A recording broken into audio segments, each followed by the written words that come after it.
नमस्कार मंडळी, तुमचं आपल्या यूट्यूब चॅनलवर खूप खूप स्वागत आहे।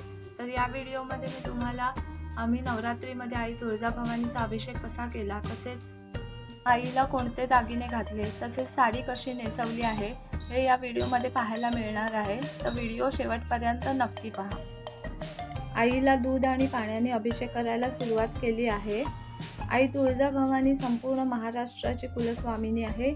तिलाच रामवरदायिनी म्हणूनही ओळखले जाते।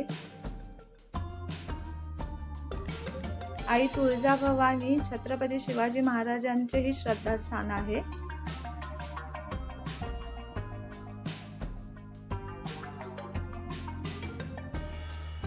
अशा प्रकारे आम्ही सर्वांनी पाणी आणि दुधाचा अभिषेक करून घेतला आहे।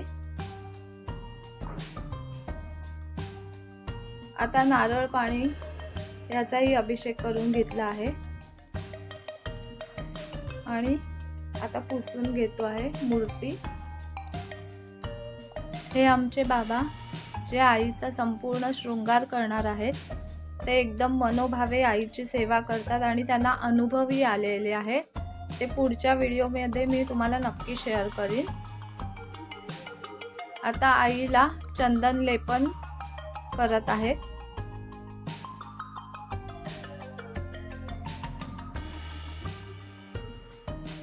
चंदन लेपन पूर्ण झाल्याच्या नंतर आता हळदीचा लेप लावत आहे।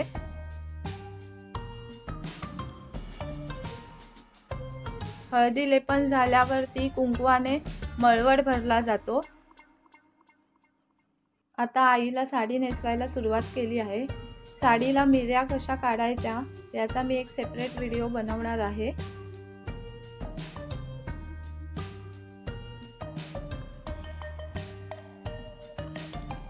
अशा प्रकारे आईला साडी नेसवून झालेली आहे।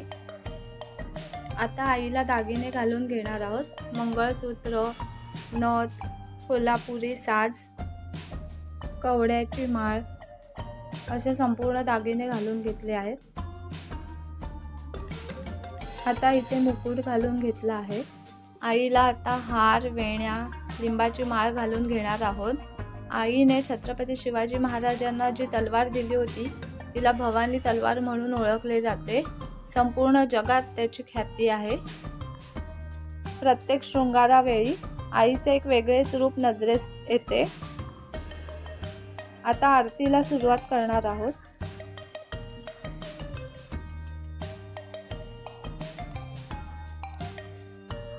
आता इथे आरती करून झालेली आहे।